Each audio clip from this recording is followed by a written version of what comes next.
Welcome in, everyone. Magic is what it takes.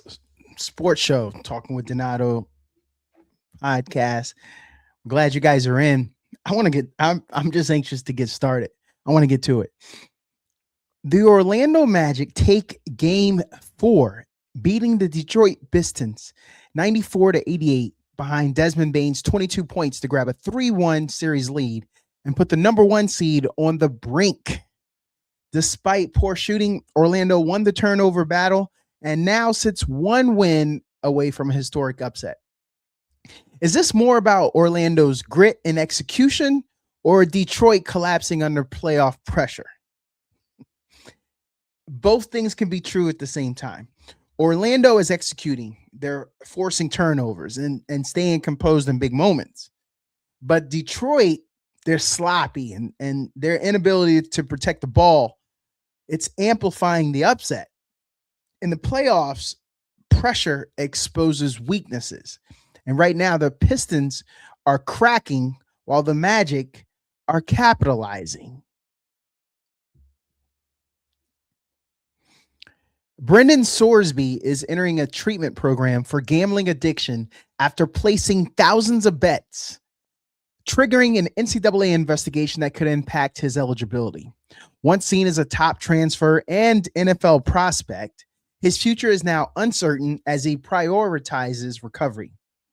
How should college sports balance accountability with support when athletes face off-field issues like gambling addiction? NCAA, college sports, y'all got to draw a hard line. This is the standard. Stay within the lines. We're talking integrity. The rules around gambling exist for a reason. But punishment alone misses the bigger picture. When addiction is involved, this young man faces off-field issues like gambling addiction. So the right balance is, yes, NCAA, college sports, you guys are going to need accountability with a path to redemption. Don't just leave the young guy out there. The program that he was a part of, the NCAA that capitalized, the NFL that probably would have gotten him as a prospect and could still get him in the future. Balance all of that. So you'll enforce the consequences, but you'll prioritize that treatment. This allows transparency and a structured return. As I said, maybe even make it to the NFL if the trust can be rebuilt. Nikola Jokic delivered a dominant triple-double to keep the Denver Nuggets alive. And this time, he finally got key support from role players in a 125-113 win over the Minnesota Timberwolves. With injuries piling up on both sides, Game 6 now becomes a high-pressure test of depth and resilience. Did this game prove Denver still has championship DNA or just delay the inevitable? I mean, Denver, you showed flashes of your championship DNA. I mean, you still have Nikola Jokic. That will always be there. He dominated. That's kind of what we expect. But the Denver Nuggets finally gave him some timely help. He needed it. As I said, you've got Jokic, you will be okay. It's the other guys. It's the rest of them. What do you get? What are we going to get from them? And this one game, that doesn't erase the consistency, the inconsistency that we've seen. We need some consistency from this Denver Nuggets lineup. If the support disappears again, what are we saying? Because this win will look more like a temporary lifeline than more like a true turning point. Ty Simpson secretly met with Sean McVay before the draft, signaling how serious the Los Angeles Rams were before selecting him as the potential successor to Matthew Stafford. While Stafford remains the guy, the future at quarterback in LA is already taking shape behind the scenes. Did this move show smart long-term planning by the Rams or create unnecessary pressure on Stafford's timeline? To me, this is smart money. I like the decision. This shows long-term planning by the Rams. More than anything else, it's about what we can win in the future than necessarily right now. Do y'all remember training camp last year? We weren't even sure if Stafford's back was going to allow him to play the season. So no, you shouldn't be held in limbo by him and his old man back. Same thing. I've been saying this about Pittsburgh. Pittsburgh needs to move on. The draft is gone, and you still don't know if you're going to have Aaron Rodgers back. The disrespect. So, yeah, they're preparing for life after Stafford, the Rams are, without rushing it. And that actually is going to protect both the present and the future if they handle this right. Let's talk a little Major League Baseball. Mason Miller's franchise record 34 and 2/3 inning scoreless streak ended on a controversial fair foul call, and the Padres went over the Cubs. A ruling both he and Ty France believed was wrong, but couldn't be reviewed. After the call, Miller allowed a run, but escaped a bases-loaded jam and said he's already focusing on starting a new streak. How much should judgment calls like this shape a pitcher's legacy or momentum? And does Major League Baseball need to rethink what it is and isn't reviewable in moments that can swing a game? The eyes are coming to you, Major League Baseball. You've made changes you want us to watch. Keep making the changes. This just popped up. It's not a good look. His streak, it didn't end because he suddenly lost command. It ended because baseball still allows certain judgment calls to be both decisive and unreviewable. That's a fail, Major League Baseball. Technology, because you can do better, is why you should do better. When a fair foul ruling that close can't be challenged, it puts pitchers in a position where history can hinge on something that they can't even influence. But Miller showed his pedigree. He showed why elite competitors like him, why they stay elite, because he absorbed it, he locked back in, and he finished the inning like a closer who expects to start another streak. That young man put his money where his mouth is. Live Golf has postponed its New Orleans tournament after funding concerns tied to the Saudi Public Investment Fund, raising fresh uncertainty about the league's long-term stability. Officials are now exploring possible fall dates as Live continues trying to secure financial backing and stabilize its 2026 schedule. Is Live Golf's problem just a short-term funding gap or a sign the entire project is losing momentum? Fellas, if you got stock, if you got something to save, you better save it. This is more than just a short-term hiccup. When a league has to postpone events because its primary funding source is pulling back, that points to a structural problem, not just scheduling issues. Even if Live survives in some form, this kind of instability, this suggests that the long-term momentum and expansion plans no longer guaranteed.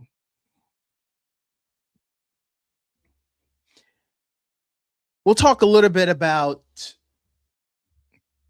some drafts. We'll start with the Cleveland Browns.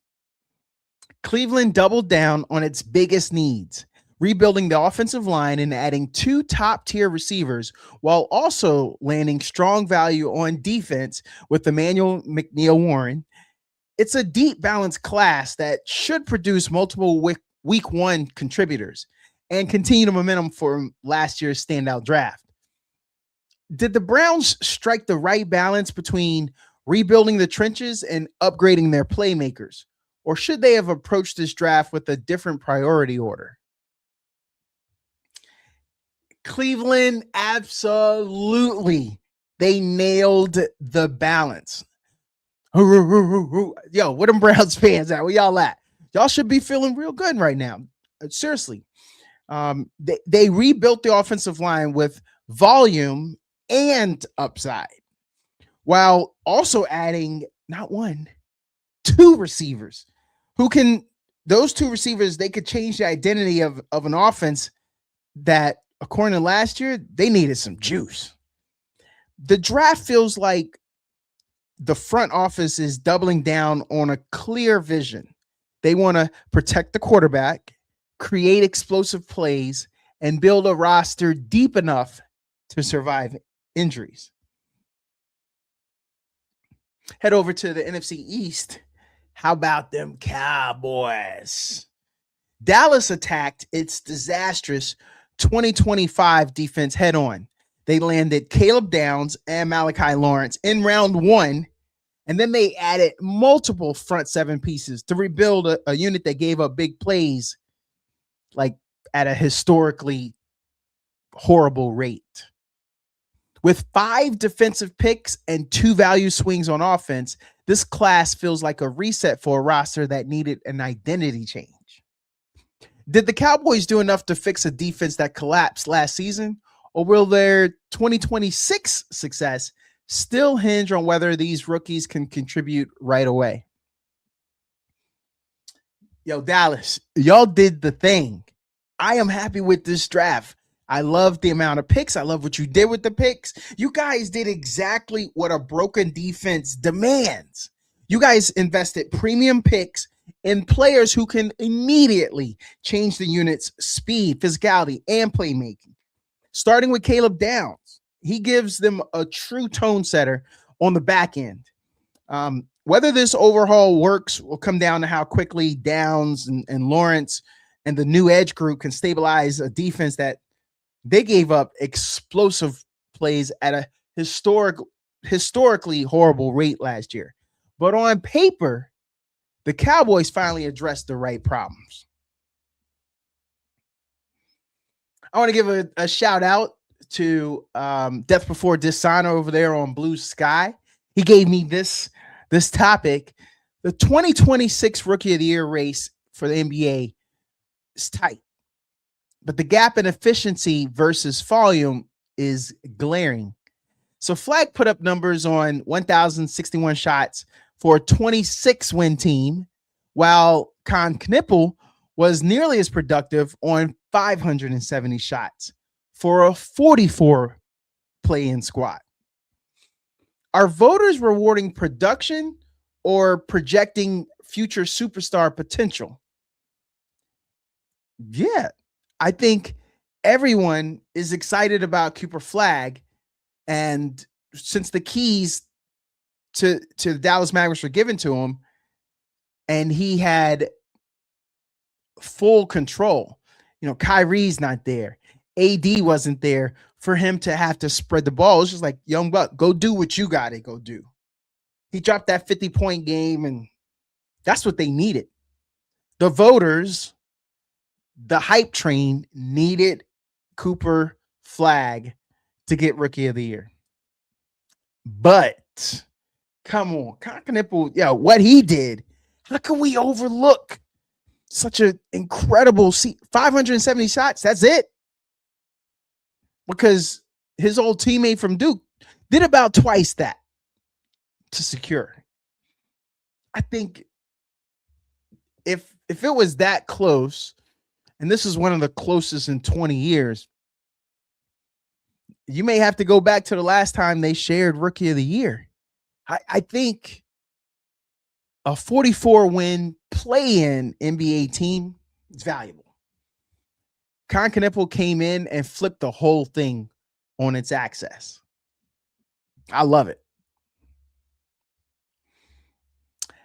I'm wondering if George Pickens is going to end up with the Washington Commanders. What y'all think? I mean, Dallas, they're not going to extend them, and I think they're going to pivot towards their draft picks and take that rebuild flexibility. Now, when you trade within the division, it's tough. But if Pickens could push for a trade, teams like Washington could jump in as a fresh start for a landing spot. Free agency, that's not happening immediately. So because of the franchise tag control, we got to wait till the end of the year for that, for him to be a free agent. But if Dallas ever lets him walk after the tag cycle, yeah, the Commanders could go pursue him then. That's about it. Look, the Commanders need help. They need more explosive wide receiver help opposite Terry McLaurin.